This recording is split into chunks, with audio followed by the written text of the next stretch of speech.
Hi, I'm Kathleen Byram, and I'm the author of Conversations with Donkey, a Bipolar Journey. Today I'd like to talk to you about what a donkey believes. Now, first of all, I want to say I'm not a religious donkey. I am spiritual, yet I also believe in God, Jesus, and the Holy Spirit. I don't know a lot about that kind of stuff. I haven't read the Bible. I've read some of the Bible, but not all of it. I'm not interested in reading the Bible. And that is because I'm forced to cherry pick the Bible. What I mean by that is, there are things in the Bible that obviously are not true. So I have to pick out what I think is true. Am I going to let a preacher tell me that? What I believe? No, I don't think so. I want a preacher who is going to be positive and progressive. So, I'm a spiritual person. I have had a lot of spiritual experiences. I'm sorry, my hands shake. I've had a lot of spiritual experiences, and I would like to tell you what they are so you will know kind of what I believe through that. Because I am not the kind of person who experiences something and then says it didn't happen. I was just thinking about something I told someone the other day, and that is when I lived in Indiana, down in southern Indiana, we had a house. And that house,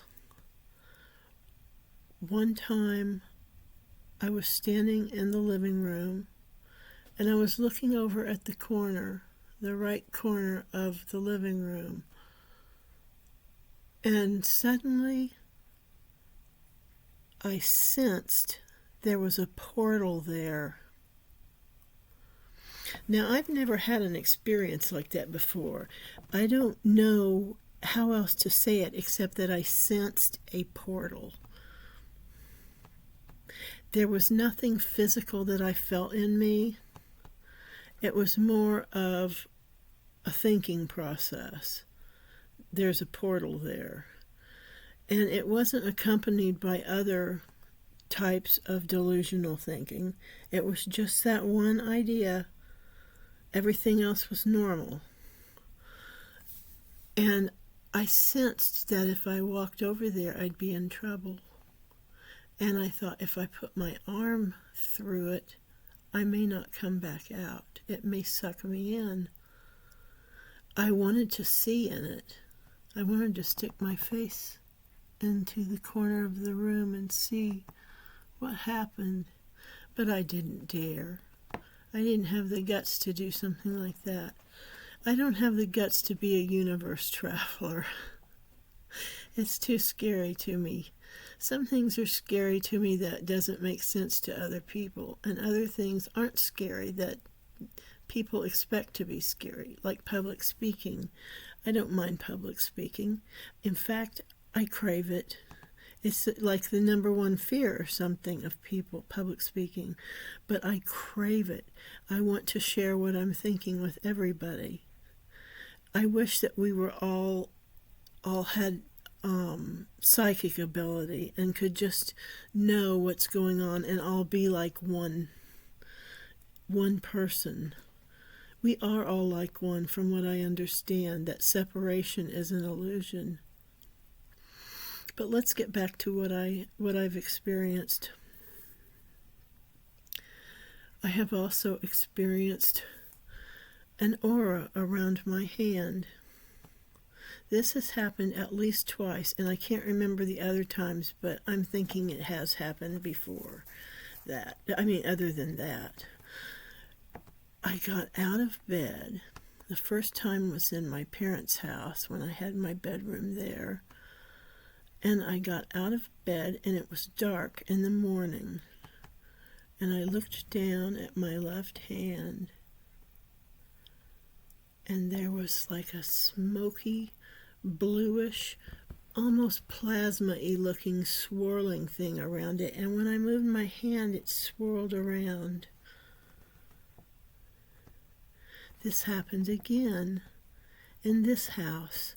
I got out of bed, so I know I wasn't sleeping or, having some kind of weird hypnopompic experience or something. I don't know. But I got out of bed and looked down and saw it again. And I become obsessed with it when I see it. I want to see it. Seeing it is so exciting. And I just remembered something I want to tell you. We have an atheist friend. She saw an orb by my dad's head when he was dying. An atheist saw this. She does not believe in God, from what I understand, but she saw this and she told me about it. It's amazing. Another experience I had was that I felt my cousin move through me and say something to me in my head. That was wild. Another time, a friend had died that I felt very close to and very upset that she had died the way she did. It was horrible and painful. And I felt a hand touch the side of my face. And I felt that it was her. My mother has had lots of experiences. My mother can see ghosts. She hasn't seen a lot, I don't think, but she has seen them.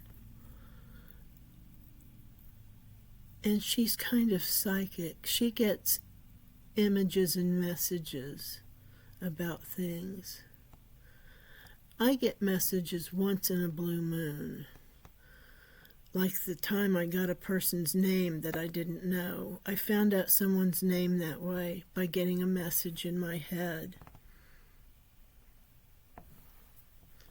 I didn't know that guy's name. And I found out his first name. And it wasn't Bob or William or something easy to guess. Let me think some more. I think what happens is that I think everyone is redeemable. Someone asked me about this the other day, and I said, yes, absolutely everyone is redeemable. I believe that if you want to be with God in heaven, that you will be. But I also believe that there may be requirements for being in that situation. Now, I don't really buy the situation about Adam and Eve. I don't think we're getting the whole story. I think it's been twisted and added to and subtracted from and messed with throughout the years. And that's why I don't trust the Bible. There are things I like in it. There are things I believe came from God or Jesus. But I don't believe all of it because it's been screwed around with by kings and bad people and stuff.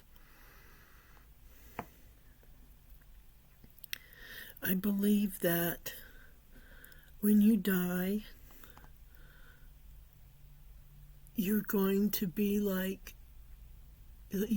a ghost and you'll see a light.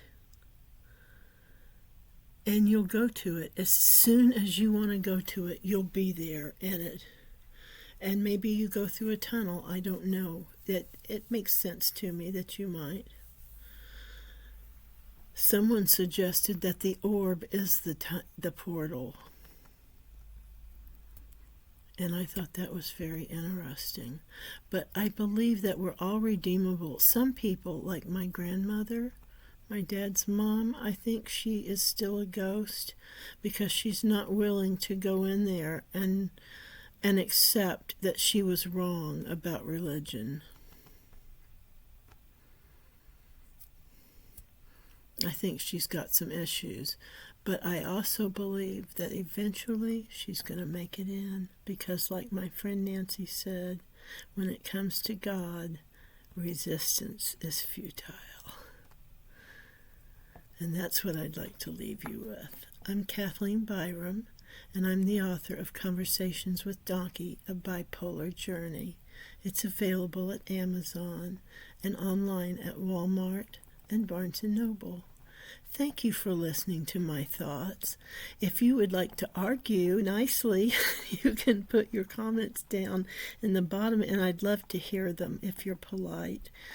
Thank you so much, and please like and subscribe if you would. Bye-bye.